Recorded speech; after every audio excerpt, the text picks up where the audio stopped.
శ్రీనివాసరావు గారు, సరే మనం ముందర డిస్కస్ చేసుకున్న దాంట్లో ఆమె ఇప్పుడు మీ కోవర్ట్గా మారింది. ఆమెకు మీ దగ్గర నుంచి అష్యూరెన్స్ వచ్చిందట, కేసులు ఏం లేకుండా చేస్తాం. ఇంకా బోల్డని కుంభకోణంలో ఆవిడ ఉన్నారు. నేషనల్ హెల్త్ మిషన్ ఫండ్స్ డైవర్షన్లో చాలా కీలకంగా ఆమె పాత్ర పోషించారు. ఢిల్లీ నుంచి ఒక ఇద్దరు మాజీ ఐఏఎస్లు సహకారం తీసుకున్నారు. ఆంధ్రప్రదేశ్లో కూడా ఇటీవలే రిటైర్ అయిన ఒక మహిళా ఐఏఎస్ సహకారం కూడా ఆవిడ తీసుకున్నారు. ఇప్పుడు అవన్నీ ఎక్కడ జల్లెడ పడుతున్నారో అని చెప్పేసి మీకేం కావాలంటే వైసీపీలో సంక్షోభం సృష్టించడానికి నేను రెడీ. నేను బేసిక్గా తెలుగుదేశం కార్యకర్తనే కదా, నేను పుట్టిందే తెలుగుదేశంలో, నా రక్తంలో తెలుగుదేశం ఉంది. సో మీకు ఏ రకంగా సహాయపడగలను, హౌ మే హెల్ప్ యూ అని అడిగితే ఈ బాధ్యత మీరు అప్పచెప్పారట. అందుకని ఒకళ్ళొక్కళ్ళకి అగ్గిపుల్ల గీసి పొగబెట్టి పంపించేస్తున్నది ఆవిడ వైసీపీ నుంచి.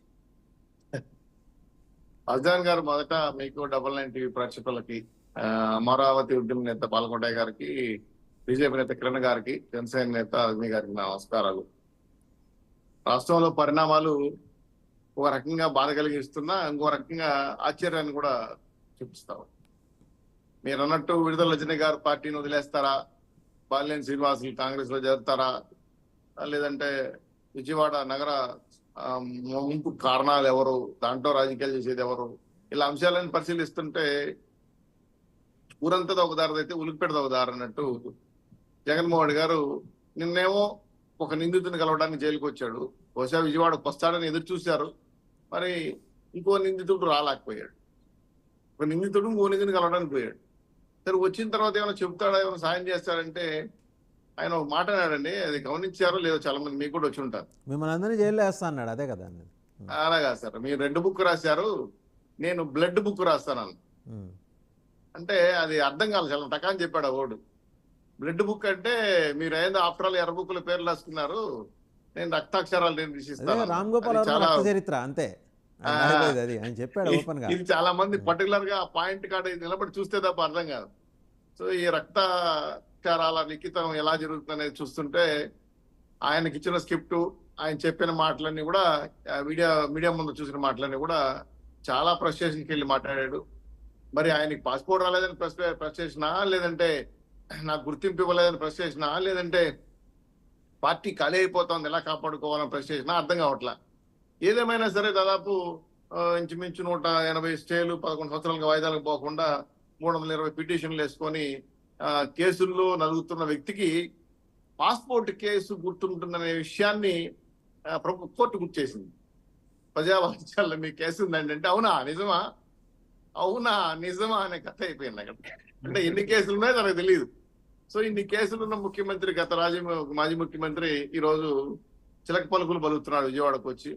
ఇది కాకుండా మీరు అన్నట్టు పార్టీ పరంగా ఆయన ఏమాత్రం నిర్మాణ పరంగా చర్యలు తీసుకోపోగా పార్టీని కాపాడుకోవడానికి కూడా ఏమాత్రం ప్రయత్నం చేయటం లేదు. ఆయన సింపుల్ గా 2 ఓట్స్ వాడాడు. 5 ఏళ్ళు కళ్ళు మూసుకుని ఉండండి, మళ్ళీ మనం అధికారంలోకి వస్తాం, చాలా క్లియర్. ఇంకో వర్డ్ ఏంటంటే నాతో ఉండేవాళ్ళు ఉండొచ్చు, పోయేవాళ్ళు పోవచ్చు, ఓపెన్ ఆఫర్. అయితే ఆయన అన్నమాట.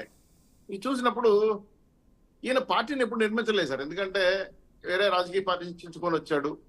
ఇప్పుడు మీరు అనుకోండి, నిర్మాణం అంటే పార్టీలో విధానోద్యమాలు, మహిళా, విద్యార్థి, కార్మిక, కర్షక సంఘాలు, వాటి లీడర్లు, పార్టీ కింద నుంచి కమిటీలు, వాళ్ళ నాయకత్వాలు, వాళ్ళు చేసే కార్యక్రమాలు, నియమ నిబంధనలు, పార్టీ ప్రోగ్రామ్స్ అన్ని ఉంటాయి. ఆయనకి అవేం తెలియదు. ఒక సజ్జల రామకృష్ణారెడ్డి, ఒక పెద్దిరెడ్డి రామచంద్రారెడ్డి, వైవి సుబ్బారెడ్డి, విజయసాయి రెడ్డి లాంటి వాళ్ళు ఒక 5 మందిని పెట్టుకున్నాడు. ఇంతకుముందు సెపాదలిస్ట్ గా ఉన్నటువంటి పికే ప్రశాంత్ కిషోర్ గాని, ఆ తర్వాత వెళ్ళిపోయి ఆయన సురేష్ కొనుగోలు అంటే తను వచ్చాడు. మళ్ళా రిషిరాజ్ నాకు ఆయన వచ్చాడు. వీళ్ళందరూ కాదని చెప్పి ఇప్పుడు కొత్తగా ఆళ్ల మోహన్ సాయి దత్ అంట కొత్తగా నియమించుకున్నాడు. సో ప్రజలతో, కార్యకర్తలతో, నాయకులతో ఆయన పని లేదు. సెఫాలిస్టులు, అనలిస్టులు ఉంటే చాలు, వాళ్ళ పార్టీ నిర్మిస్తారు. ఇంకో విషయం పైన అవగాహన లేకుండా మర్చిపోతున్నారు, బటన్లు. సార్ అదే అంటే వస్తున్నాను సార్ 1 by 1. ఈ సెఫాలిస్ట్ నేను చెప్పిన మాటలు చూస్తే నాకు కూడా కొంచెం ఏందో ఇదేది అర్థం కాలేదు. ఎలక్షన్ అవడానికి ఎటువంటి వ్యూహాలు రచించబోతున్నారంటే ఆయన సాయిదత్ గారు మాట్లాడిన మాటలు, ఆయన మాటల్లోనే కాలంలో అనుగుణంగా కొన్ని విషయాలు మాకు ఎదురవుతాయండి, దాన్ని మేము పట్టుకొని పార్టీకి అన్వయించుకొని మేము పార్టీ అధికారంలో తీసుకొచ్చుకుంటాం అంటే అదేదో జ్యోతిష్యంలో రాయేస్తే ఏదో ఒకటి రావచ్చు, అది పోవచ్చు అనే కథ అయిపోయింది. ఇటువంటి సెపాలిస్టులు నమ్ముకొని పార్టీ నడుపుతున్నాడంటే బాధ కలుగుతా ఉంది. అలాగే బట్టలు మీరు అన్నట్టు బట్టలు నొక్కారు, 1,70,000 పైచులకు ఎంతమంది కుటుంబాలకు ఇచ్చాడని చెప్పాడు. ఇవన్నీ కారణాలు అయితే సార్ నిజంగా పార్టీ నడిపించడం ఎలానైనా, పార్టీ నిర్మాణం ఎలా ఉంటుందా ఆశ్చర్యం కలిగిస్తాను సార్. ఇప్పుడు గతంలో మీరు అన్నట్టు కమ్యూనిస్ట్ పార్టీ యోధులు సీతారాం యేచూరి గారు నాకు కూడా పర్సనల్ గా చాలా వ్యక్తిగతంగా తెలుసు. ఆయన నిర్మాణంలో పార్టీలో ఆయన క్లాసులు కూడా విన్నాను. ఢిల్లీలో మీరు అన్నట్టు ఇందిరాగాంధీ గారిని పక్కన కొన్ని రాజీనామా చేయండి మీరు అన్నాడు. అంత గట్స్ ఉన్న లీడర్లు చూసాం మనం. అలా పార్టీ కోసం పార్టీ ప్రజల్లో నుంచి పుట్టాలి, ప్రజల నుంచి నాయకుడు పెరగాలి. ఈ సెపాలిస్టులు అన్లిస్టులు పెట్టుకొని వాళ్ళు ఇచ్చే ప్రోగ్రామ్స్ తీసుకొని ఈరోజు ఈ జత్వీన కేసు కావచ్చు, లేదంటే ఓట్ల కేసు కావచ్చు, లేదంటే జగన్మోహన్ మీద ఉన్న కేసులు కావచ్చు, పాస్పోర్ట్ కేసులు కావచ్చు, ఇవన్నీ జనం మర్చిపోరు కదా సార్, ఉంటాయి కదా ప్రతిదీ. సో ఇవన్నీ కూడా ఎందుకు జగన్మోహన్ గారు పరిగణలో తీసుకోలేదు? అధికారం పోయిన తర్వాత ఆయనకి ఏమన్నా ఆలోచన విధానంలో మార్పులు వచ్చాయా, లేదంటే మర్చిపోతున్నాడా? నిన్న కూడా ప్రెస్ మీట్ లో చాలా 5-6 పేపర్లు పట్టుకొని మీరు మాడమంటే మాడదాన్ని వెళ్ళిపోతాను, నేను నాకు అర్థం కాలేదని చెప్పేది కొంత స్క్రిప్ట్ రైటర్లు కావాలను అండి, స్క్రిప్ట్ రైటర్లు కావాలను వైసీపీకి. అది ఆ స్క్రిప్ట్ రైటర్ కూడా ఈయన కొత్తగా సాయి దత్త రాయించాడంట. ఆయన రాయించేటప్పుడు 2 మాటలు మాట్లాడాడు, అది కూడా మీరు గుర్తుండాలి. నాకు మీద ఆ రోజు వ్యక్తిగతంగా బోసడికి ఆయన మాట్లాడారు. అతన్ని తెలుగులో ఒక లంబోదాలు మాట్లాడే విధంగా ఒక పదం వస్తుంది, ఎందుకంటే చెప్పలేను కాబట్టి నేను చెప్తున్నాను. అది డైరెక్ట్ గా మాట్లాడేసాడు ఆయన. మాజీ ముఖ్యమంత్రి అనే విషయం కూడా మర్చిపోయాడు. ఈ పదం వాడచ్చా వాడకూడదని కూడా చెప్పట్లా. ఆయన ముందర మహిళలు ఉన్నారు మాట్లాడేటప్పుడు, రిపోర్టర్స్ ఉన్నారు. అంత పెద్ద పదాన్ని ఓపెన్ గా మాట్లాడేస్తే ఈయనకున్న మాజీ ముఖ్యమంత్రి పరపతో, లేదంటే ఇలా మాట్లాడడం గతంలో అంటే మూతుల మంత్రి శాఖ లేరు కాబట్టి ఆ పాత్ర నేనే పోషిస్తున్నానా అనుకున్నాడు. అర్థం కాల. టోటల్ గా అయితే జగన్మోహన్ గారు ఫ్రస్ట్రేషన్ లో ఉన్న విషయం అర్థమైంది. అయితే మీరు ప్రస్తావించిన విషయాల్లో 2-3 విషయాలు నేను కూడా ప్రస్తావించుకోవాలనుకుంటున్నాను. ఎందుకంటే మమ్మల్ని కూడా మేము కూడా విమర్శించుకోవాలి, తప్పు కాదు. ఎదుటి వాళ్ళు విమర్శిస్తే తీసుకోవాలి, మా విమర్శలు మీరు సద్విమర్శలు కాదు చూసుకోవాలి. యంత్రాంగంలో ఒక రకమైన స్తబ్దత ఉంది సార్. ఈ రోజు ఇంతమంది తప్పించుకొని నోటీసులు ఇచ్చి జైలు నుంచి వెళ్ళిపోతున్నారు, వాళ్ళ మీద యాక్షన్ లేదు. కనీసం పలానోళ్ళు దిశ దొంగతనం చేశారు, పలానోళ్ళు శాండ్ దొంగతనం చేశారు, రెడ్ శాండ్ దొంగతనం చేశారు చెప్తుంటే దోషులు కనబడుతున్నారు, పలానా వ్యక్తులు కనబడుతున్నారు, దానికి కారకులు కనబడుతున్నారు. కానీ యాక్షన్ అనేది చాలా స్లోగా ఉంది. అది నేను కూడా చాలా పర్సనల్ గా బాధపడుతున్నా. తిరుమల తిరుపతి దేవస్థానంలో కొండ మీద 100 పైచులకు ప్రైవేట్ వ్యక్తులకి కాండేజీలు కట్టించేశారు. అది ధర్మారెడ్డి రూల్స్ కి వ్యతిరేకంగా చేశాడు. ధర్మారెడ్డి గారు సిబిసి ఎన్నికలు జరిగింది, నన్ను కూడా పిలిచారు, నేను కూడా పోయమ్మా ఏదో పెద్ద జరిగిపోతుంది అనుకున్నాడు. అంత ఆచిముచ్చనే చివరికి వచ్చి కొద్దికి యాక్షన్ కనపడట్లా.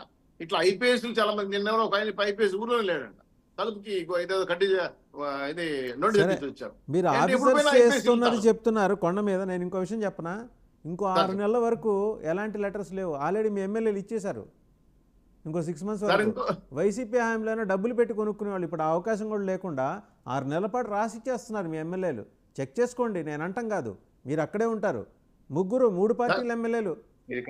మీరు మార్చి వరకు ఏ ఎమ్మెల్యే రికమెండేషన్ దొరకదండి, ఇది ఫ్యాక్ట్. నేను చెబితే మా పార్టీ మేమే కన్నుతో పొడుచుకుని అవుతాను, చాలా బాధపడుతూ చెప్తున్నాను. కొండ మీద లెటర్లే కాదు సార్. గతంలో వీళ్ళు 50 మంది 100 మంది తీసుకెళ్లి దర్శనం చేసుకొచ్చేవాళ్ళు. ఇప్పుడు అలా మనుషులు కనబడట్లా. ఈఓ గారు ఫోన్లు ఎత్తరు, జయవు గారు ఫోన్లు ఎత్తరు, సీసీలు ఫోన్లు ఎత్తరు. పొరపాటున పార్టీ కార్యకర్తలు నాయకులు వెళ్ళి ఒకళ్ళు దర్శనం చేసుకుందామంటే అక్కడ ఫుల్ రష్ ఉంటారు, దగ్గర అధికారులు అందుబాటులో ఉంటారు. సార్ ఇది not only Tirupati Devasthanam sir, మొత్తం కలెక్టరేట్ కానీ, సెక్రటరియట్లో కానీ, పోలీస్ వ్యవస్థలో కానీ, న్యాయ వ్యవస్థలో కానీ చాలా చోట్ల స్తబ్దత ఎందుకుందో నాకు అర్థం కావట్లా. నేను అడిగాను, ఒక ఆయన్ని, ఒక ఎక్సైజ్ శాఖ మినిస్టర్ని అడిగా, సార్ ఏంటి సార్ అంటే, అయ్యా గత ప్రభుత్వం వీళ్ళందరూ మార్చకుండా పెట్టుకొని అవస్థపడుతున్నాం, వాళ్ళు చేయమంటే చేయట్లేదు సార్. కలెక్టరేట్ లో ఒక ఆయన అన్నాడు సార్ నాతో, స్టేట్ గా ఒక ఏఎస్ ఆఫీసరు, మీరు చెప్తారండి మీరు చెయ్యాలి కదా, మరి మీ ముఖ్యమంత్రి గారు తిరుగుతున్నారు కదా అంటే, ఆయన కర్మ ఆయన తిరుక్కుంటున్నాడు, మాకేం పెట్టా అన్నాడు. సరే బెత్తరపోయినా సార్, విజయవాడకు వచ్చినప్పుడు నిజంగానే బెత్తరపోయాను. అంటే వ్యవస్థల్లో ఉన్నటువంటి ఉద్యోగస్తులు కానీ, ఐఏఎస్ ఐపీఎస్ అధికారులు కానీ అదేదో ప్రజా సమస్య కనపడట్లా. వాళ్ళది నెలకు జీతం ఇచ్చేస్తారు, మనం ఏదో వచ్చి కూర్చొని దానికి పుస్తకాలు పెట్టి వెళ్ళిపోదాం అనే విధంగా చూస్తున్నారు. కానీ అరే ఇది ప్రజాప్రభుత్వం, ప్రజల కోసం కష్టపడాలి, ప్రజలు ఇచ్చిన ట్యాక్స్ మనం జీతాలు తీసుకున్నాం, ఎక్కడ లేదు సార్. ఇది టీటీడీ కాడ నుంచి సెక్రటరీ వరకు ప్రతి చోట జరుగుతుంది. మీకు గుర్తుందా, ముఖ్యమంత్రి గారు ఒక మాట అన్నారు, టీటీడీ దగ్గర నుంచే ప్రక్షాళన చేస్తానని. ఆయన కమిటెడ్గా ఉన్నారు, మీరు సహకరించాలి కదా, మీ నాయకత్వం సహకరించాలి కదా. మీ నాయకత్వం ఆయన ముఖ్యమంత్రిగా ఈఓల్ని జేఓల్ని మార్చాడు, గట్టిగా పనిచేయమని చెప్పాడు. మళ్ళీ కింది స్థాయి అడ్డర్ను కూడా ఆయన చెక్ చేసుకోలేడు కదా. అది వాళ్ళే ఈవోలు custody జేఈఓలు కూడా ఉన్నారు. చూసుకోవాలండి. ఈవోలు జేఈఓలు ఉన్నది ఎందుకు? వాళ్ళు చూసుకోవాలి అది. వాళ్ళ కస్టడీ పని చేస్తారు, కస్టోడియల్గా ఉన్నారు సార్, రక్షకులుగా ఉన్నారు అంతే. రక్షకులు అంటే మీకు అర్థం ఏంటది.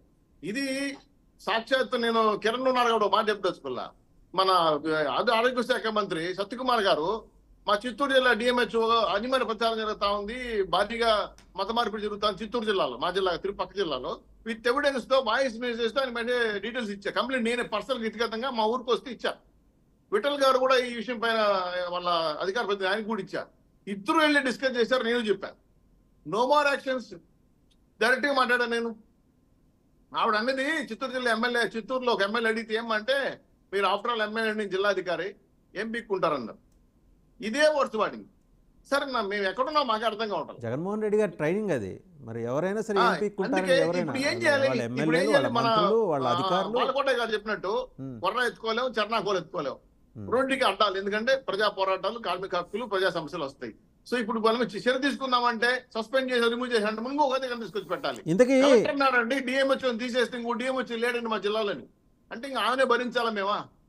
ఇదే కాదు సార్, టోటల్ వ్యవస్థ పరంగా నేను నిజంగా చెప్తున్నాను, బాధపడుతూ చెప్తున్నాను. వ్యవస్థలు విధ్వంసం అయిపోయినాయి. ఎవరు ప్రభుత్వాన్ని సహకరించడం లేదు, ఏ ఉద్యోగులు పనిచేయటం లేదు. చివరికి యాక్షన్ తీసుకుందామంటే అందరూ ఊట అవుతారు, సంఘాలు అంటారు, మానవ హక్కులు అంటారు, కార్మిక హక్కులు అంటారు. ఇది ప్రక్షాళన చేయాలంటే ఎక్కడి నుంచి మొదలు పెట్టాలో ఇప్పుడు ఇక్కడ కావాలి. సఫా లిస్ట్ అనలిస్ట్ విషయం పైన నాకు కూడా గోచరిస్తా ఉంది. కాబట్టి దయచేసి ప్రభుత్వ పరంగా ముఖ్యమంత్రి గారు, ఉప ముఖ్యమంత్రి గారు, బీజేపీ నాయకులు పనిచేస్తున్నారు కానీ కష్టపడి కింది స్థాయిలో ఉన్న ఉద్యోగస్తులు కానీ ఆఫీసర్స్ కానీ చాలా వరకు సహకరించట్లేదు సార్. ఈ రోజు కేసులు ఇంత బనాయింత సార్, పెద్దరెడ్డి విషయం ఎందుకు చిన్న విషయం కాదు కదా సార్. కొన్ని వందల ఎకరాలు ఆక్రమించుకున్నారు, రికార్డులు అక్కడ పెట్టారు, ఇంటి మీద దాడి చేశారు. ఏమైంది సార్ కేసు? ఎక్కడ పోయి ఆగింది? అర్థం కావట్లే మాకు. అక్కడున్న పోలీసులు ఒప్పందిస్తున్నారు, మీరు ఇక్కడ వెళ్ళిపోండి, అక్కడికి వెళ్ళిపోండి. చౌదరి గారు అబ్కాస్ అనేది ఒక వ్యవస్థని స్టార్ట్ చేశారండి గతంలో జగన్ రెడ్డి గారు. సో ఆ వ్యవస్థ ద్వారా గతంలో జగన్ రెడ్డి గారు ఎవరినైతే అపాయింట్ చేశారో వాళ్ళని తీయడానికి అవకాశం లేదండి. సో ఇప్పుడు కూడా అన్ని చోట్ల మిర్చియార్డు, కలెక్టరేట్, ఇప్పుడు మదనపల్లిలో ఫైల్స్ తగలబడిపోతున్నా, ఇంకొకరు తగలబడిపోతున్నా,